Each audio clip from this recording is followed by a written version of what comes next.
Good morning mga mare, another vlog na naman with me.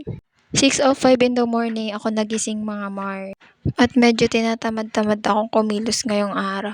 Dahil para akong lalagnatin. Tapos tulog pa si Bebe ng mga time na yan, kaya ayan nakapagsuklay ang mangyan. At dahil nga medyo masama ang pakiramdam ko, nagpabili na lang ako sa Diyosawa ng lutong ulam. Tinanghali na nga ng gising yan, gawang gabing-gabi na nga din yan natulog. Sa gabi nga pala, hindi na namin yung nilalagyan ng pajama or short kasi napakabanasi naman talaga ng batang yan. At habang tulog pa nga si Bebe, ay ayan, nahiga na lang muna ako kasi medyo masama nga ang pakiramdam ko. Kaya lang mga mare, bukas yung tindahan may nabili. Kaya parang hindi din ako nagpahinga kasi patayo-tayo din ako dyan. At hindi na nga ako nakapag-video mga mare. Yung mga time na yan ay tapos ko nang palakadin si Bebe sa labas tapos naliguan ko na din. At bilang masama nga ang pakiramdam ko, hinayaan ko muna si Bibi mag-play-play dyan. Pero syempre tinitingnan-tingnan ko pa din. Kasi napakalikot na nga ng batang yan. At nakita nga ng batutang yan ang motorbike sa ilalim ng mesa. At ayan, pinakuha at sasakay daw siya. Tinago ko na nga yun mga Mars kasi delikado pa sa kanya kasi sobrang liit niya pa. Ay mataas pa yung bike niyan. At dahil walang panalo sa ligalig ng batang yan, ay di pinagbigyan na ang hilig at minsan laang naman. Kaya lang ay kailangan talagang bantayan.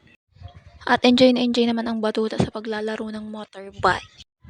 Anak, ay tama na ang ikot at ang likod ni mama ay inako naman, parang pang 60 years old na.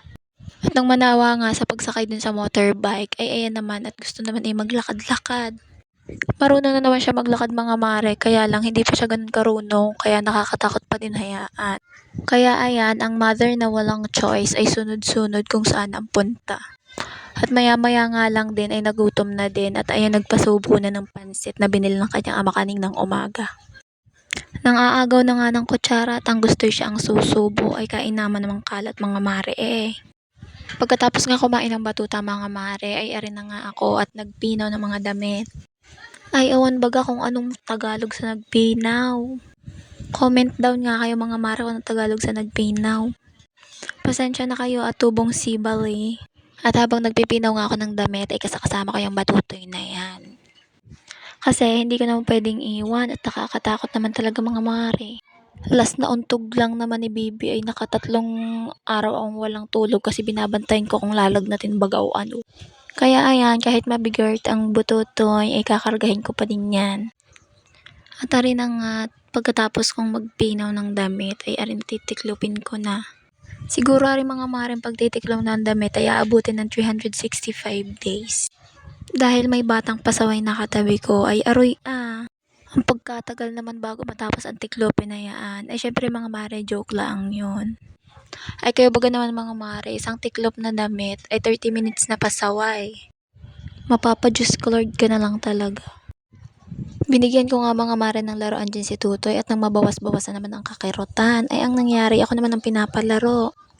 Kain naman. Sa pakamagugutomin naman ay wala pang 1 minute na nagtitiklop si mama ay nagutom na ulit kahit kakakain pala ang. Anyways, mas ayos na din naman matakaw ang batuching na are dahil kapag ka nagkakasakit ay may laban. At habang nagatiklop nga kami dyan ng damit ay maya-maya ay dumating na din ang aking Diyosawa at nagdala ng ulam. At kumain na muna kami ng mga mare. Tapos, pagkatapos namin kumain, di aalis ng Diyosawa. Ay, ang nangyari, ayaw magpaiwan ng batar. Kaya no choice kami mga mare, sumama na lang kami kay Diyosawa tapos iniwan ko na lang yung mga tiklupin ko. At aring video na aring mga mare sa tindahan na ni mama. Ano baga naman anak, ikay nabuburyo sa tindahan natin. Ay paras lang namang may tindahan ang pupuntahan natin. Anyways mga mare, namimiss lang siguro si mama kasi napakamakilola ng batang to. At bago kami umuwi na Diyosawa, ay dumaan muna kami sa Ukayan. Pagkatapos nun ay umuwi na kami at arin na nga pagdating sa bahay nilaban ko na rin mga basahan.